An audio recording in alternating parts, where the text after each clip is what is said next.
Social work में अगर कामयाबी चाहिए तो एक शब्द है जो सबसे ऊपर आता है, कौशल, यानी कि स्किल। हम सब ने ये शब्द सुना है, पर इसका असली मतलब क्या है? तो चलिए आज इस शब्द की परतों को खोलते हैं और समझते हैं कि एक सोशल वर्कर के लिए कुशल होने का सही मतलब क्या होता है। तो देखिए, सबसे पहली और सबसे साफ बात, कौशल कोई ऑप्शन नहीं है।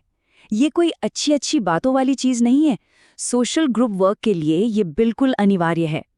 ये वो बुनियाद है जिस पर एक सोशल वर्कर का सारा काम खड़ा होता है। तो ठीक है, अगर ये इतना ही जरूरी है तो फिर सवाल सीधा सा है, आखिर ये कौशल है क्या? क्योंकि ये सिर्फ एक शब्द नहीं है, इसके पीछे एक पूरी सोच, एक पूरी प्रक्रिया छिपी हुई है। तो चलिए इसका जवाब ढूंढते हैं। अब इसकी एक क्लासिक परिभाषा हमें मिलती है 1957 में फिलिप्स की तरफ से। उन्होंने कहा था कि कौशल असल में मूल्यों को व्यावसायिक प्रयासों में बदलने की क्षमता है। अब इसमें कुछ भारी शब्द हैं, है ना, जैसे सचेतन ज्ञान और अनुशासित अनुभव। तो आखिर इन शब्दों का मतलब क्या है? आइए इसे तोड़कर समझते हैं। तो सबसे पहले इस परिभाषा के दो सबसे जरूरी हिस्सों को पकड़ते हैं जो मिलकर कौशल की नींव तैयार करते हैं। पहला हिस्सा है सचेतन ज्ञान। अब इसका मतलब सिर्फ किताबी ज्ञान रटना नहीं है। इसका असली मतलब है अपने ज्ञान का, अपनी थियोरी का सोच समझकर, जानबूझकर इस्तेमाल करना। ये जानकारी को एक्शन में बदलने का पहला और सबसे जरूरी कदम है। और दूसरा हिस्सा है अनुशासित अनुभव। और यहीं पर एक बहुत दिलचस्प बात सामने आती है। ये किसी भी आम जिंदगी के अनुभव की बात नहीं हो रही है। ये वो तजुर्बा है जो एक तय स्ट्रक्चर में ट्रेनिंग और सुपरविजन के तहत मिलता है। मतलब ये आम जिंदगी के खट्टे मीठे अनुभवों से बहुत अलग और बहुत गहरा है।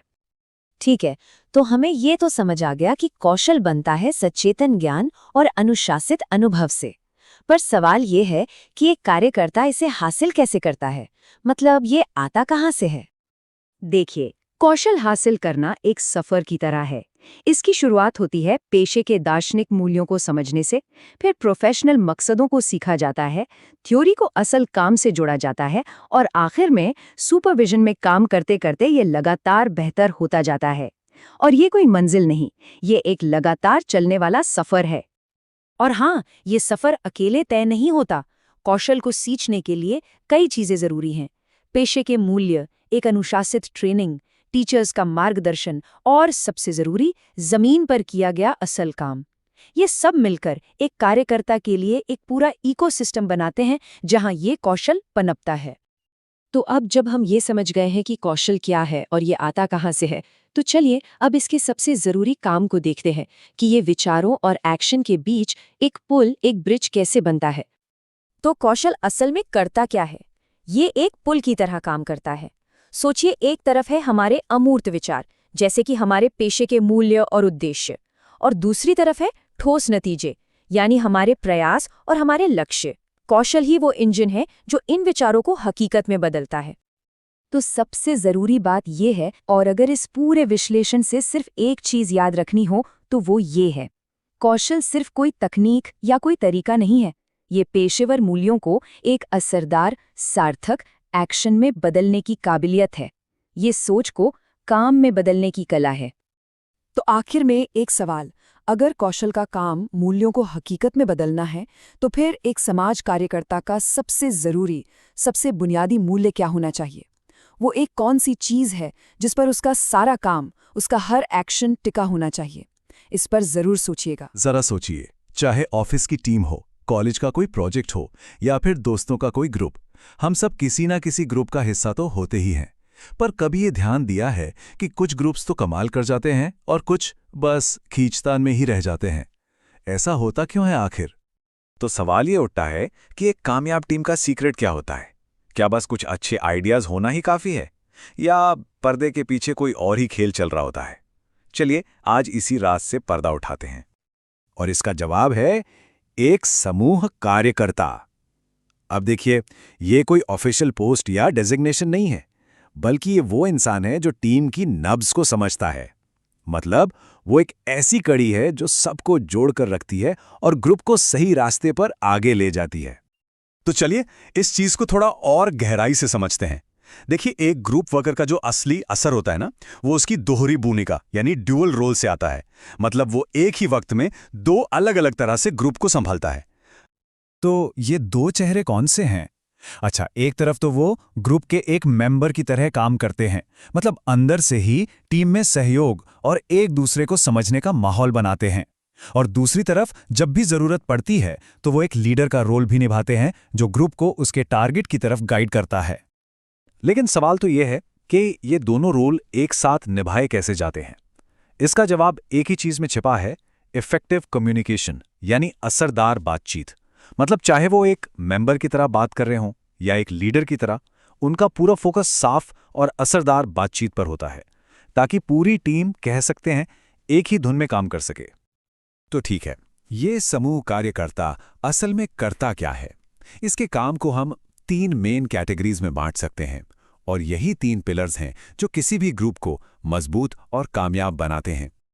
जी हां, सिर्फ 3, और यही 3 काम किसी भी ग्रुप की कामयाबी की नींव रखते हैं। चलिए देखते हैं ये है क्या।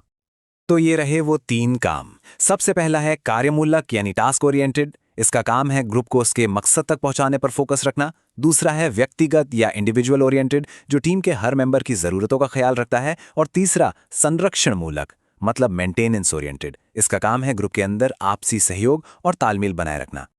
ये जो बात यहां लिखी है, ये व्यक्तिगत वाले काम की अहमियत को बहुत अच्छे से समझाती है।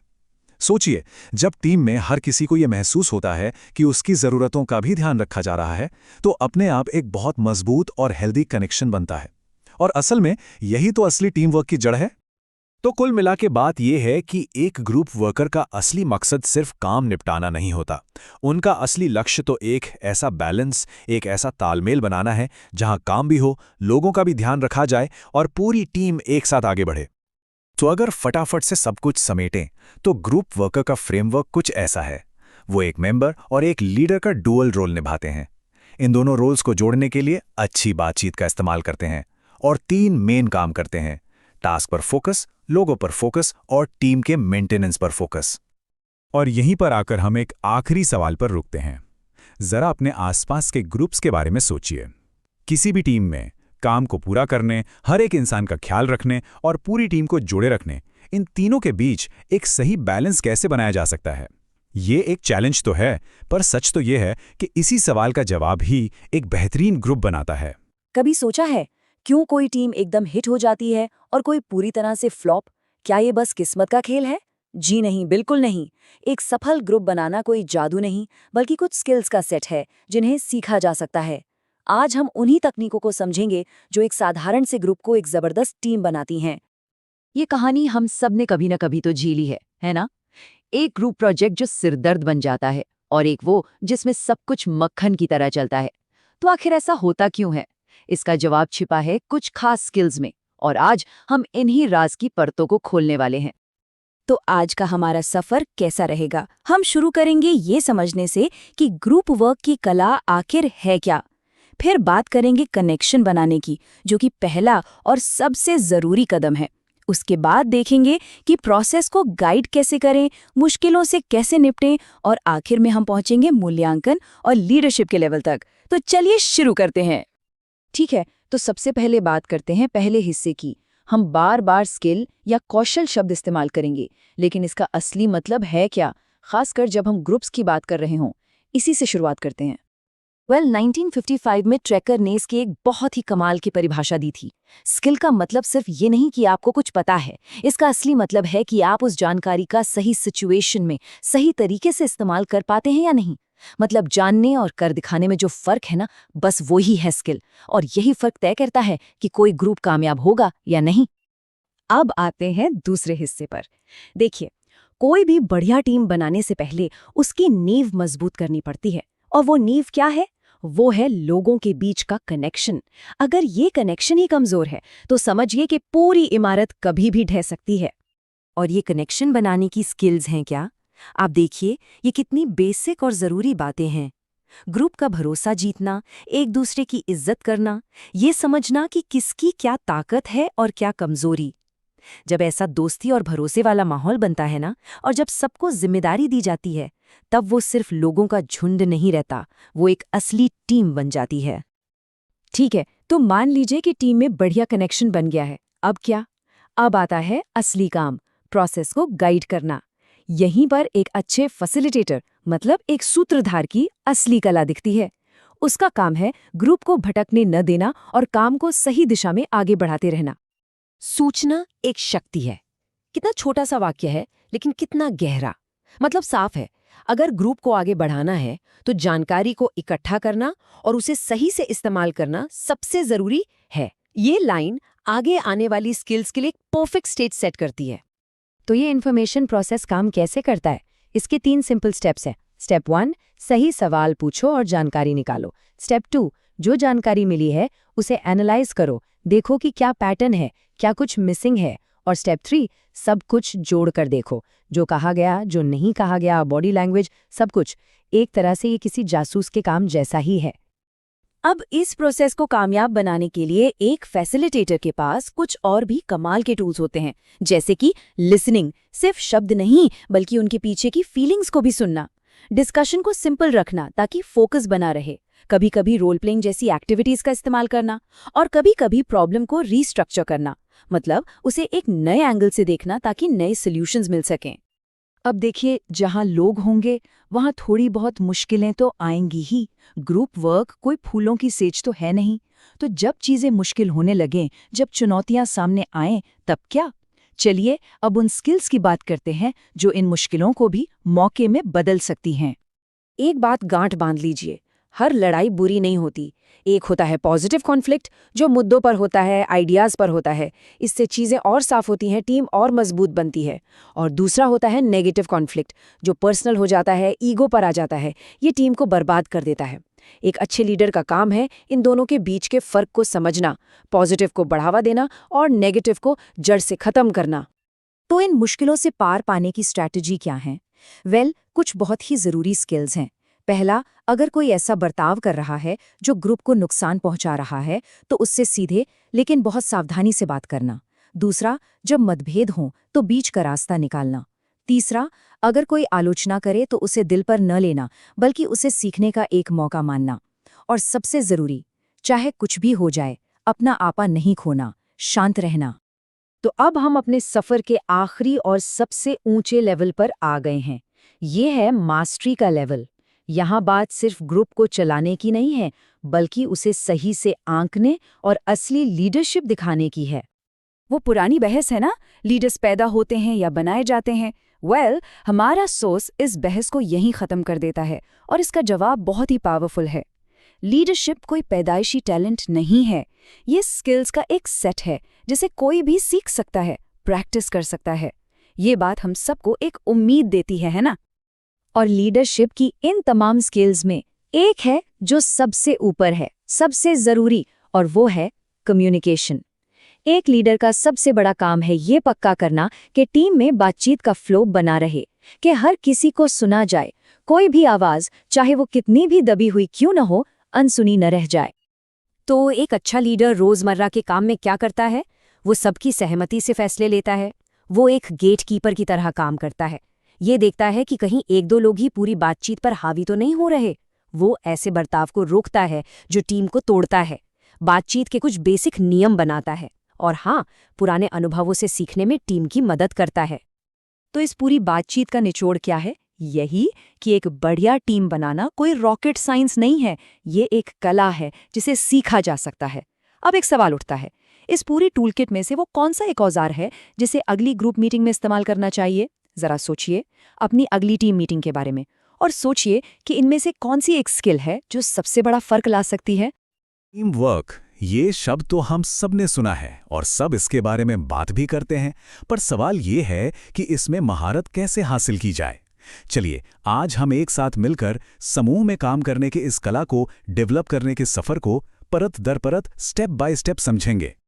चाहे ऑफिस हो या अपनी पर्सनल लाइफ, एक टीम के साथ मिलकर काम कर पाना आजकल हर जगह जरूरी है। और सुनिए, ये अब कोई एक्स्ट्रा क्वालिटी नहीं है, बल्कि ये तो सफलता के लिए एक बुनियादी जरूरत बन चुकी है।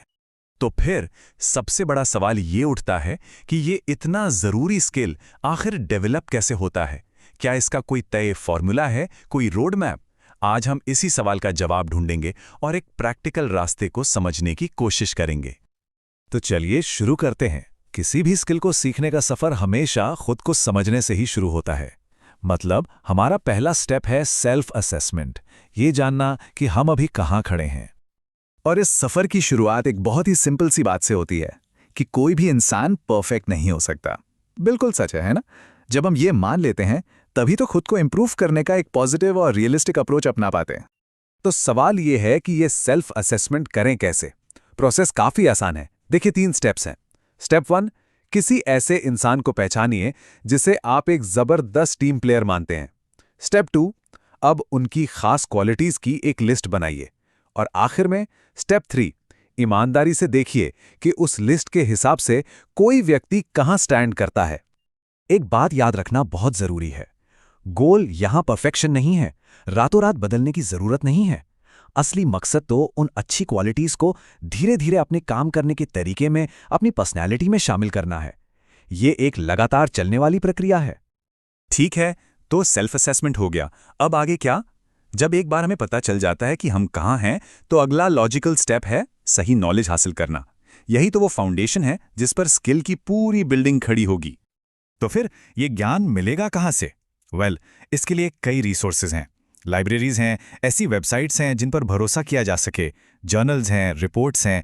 ये सभी सोर्सेज हमें सही और वेरीफाइड इन्फॉर्मेशन देते हैं। और हाँ, एक चीज़ बहुत ज़रूरी है, वो है अप टू डेट रहना, क्योंकि टीम वर्क में भी नए नए आइडियाज़ आते रहते हैं।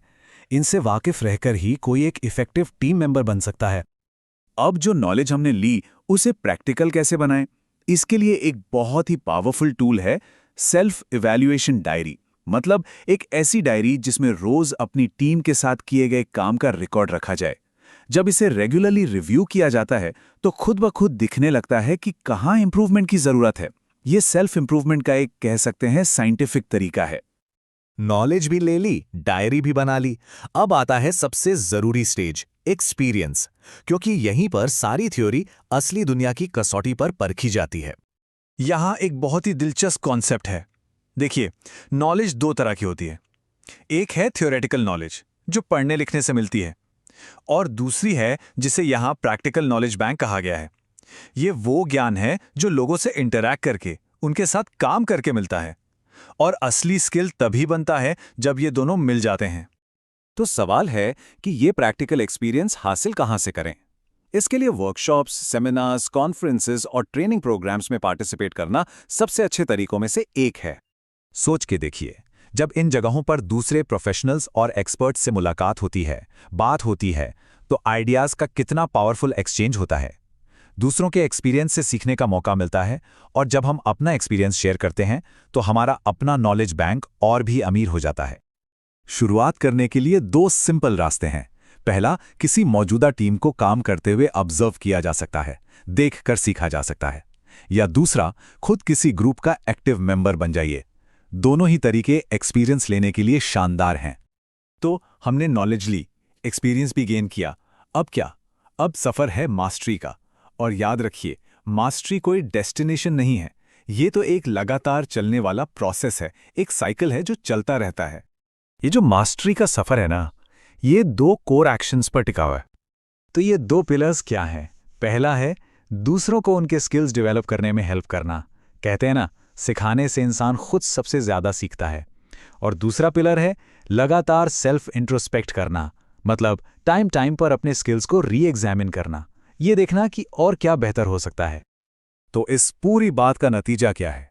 यही कि टीम वर्क कोई ऐसी चीज़ नहीं है जिसे एक बार सीख लिया और बस काम खत्म। नहीं, ये तो एक गार्डन की तरह है जिसे हमेशा पानी देना पड़ता है, ध्यान रखना पड़ता है। ये ग्रोथ का एक ना खत्म होने वाला सफ़र है। तो आज हमने इस सफ़र का पूरा रोड मैप तो समझ लिया। अब असली सवाल ये है कि इस जानकारी के साथ इस स्किल को डेवलप करने की पर्सनल जर्नी में अगला कदम क्या होना चाहिए? नमस्कार। कभी सोचा है कि कुछ टीमें बस अपना काम पूरा कर लेती हैं और कुछ टीमें महानता हासिल करती हैं? आखिर क्या फर्क होता है? आज हम इसी रहस्य को समझने वाले हैं।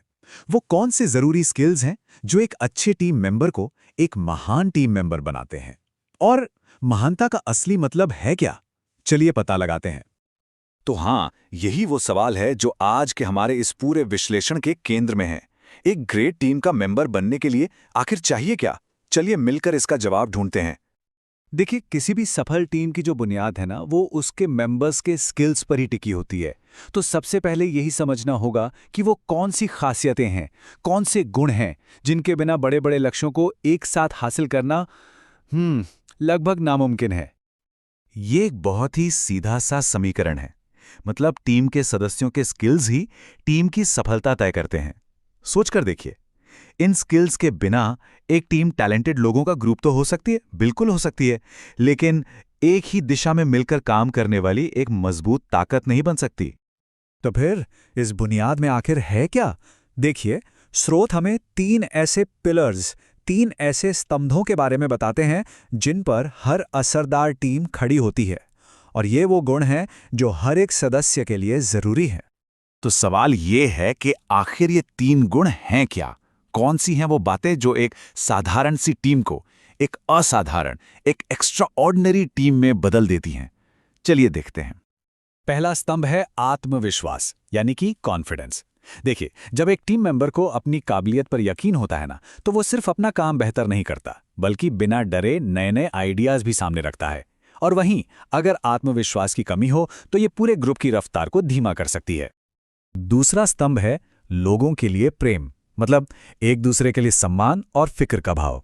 जब टीम के सदस्य सिर्फ कलीग्स नहीं रह जाते, बल्कि एक दूसरे की सफलता की सच में परवाह करने लगते हैं, तो जो सहयोग होता है ना, वो बस एक जरूरत नहीं, बल्कि अपने आप होने वाली एक नेचुरल प्रोसेस बन जाता है।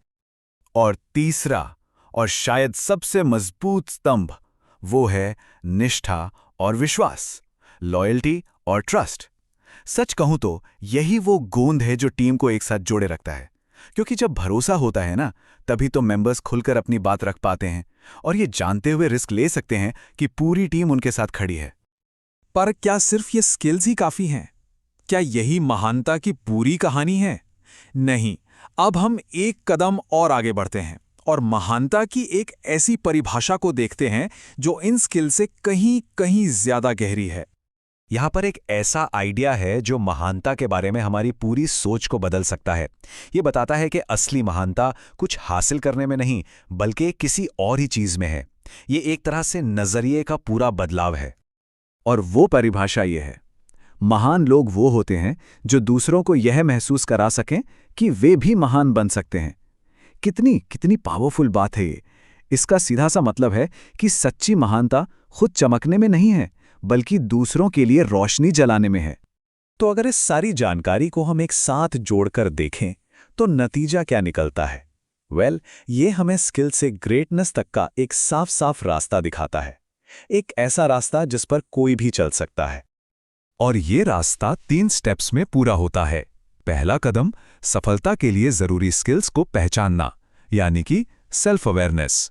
दूसरा कदम, उन 3 स्तंभों की प्रैक्टिस करना, यानी कि आत्मविश्वास, सम्मान और भरोसे को अपने व्यवहार का हिस्सा बनाना। और फिर आता है तीसरा और आखिरी कदम, दूसरों को महान बनाना, उन्हें उनकी ग्रेटनेस तक पहुंचने में मदद करना। और ये हमें एक आखिरी सवाल के साथ छोड़ जाता है कि शायद असली सवाल ये है ही नहीं कि कोई इंसान कितना महान बन सकता है। असली सवाल तो ये है कि वो अपने आसपास के लोगों को कितना महान महसूस करा सकता है। इस पर सोचना वाकई जरूरी है। उम्मीद है दोस्तों आपको यह वीडियो पसंद आया होगा और सब कुछ अच्छे से समझ आया होगा। अगर वीडियो अच्छा लगा तो कमेंट करके ज़रूर बताएं, चैनल को सब्सक्राइब करें, वीडियो को लाइक करें और ऐसे ही महत्वपूर्ण जानकारी सभी तक पहुंचाने के लिए इसे शेयर जरूर करें। फिर मिलते हैं अगली वीडियो में नई जानकारी के साथ। तब तक के लिए धन्यवाद। जय हिंद।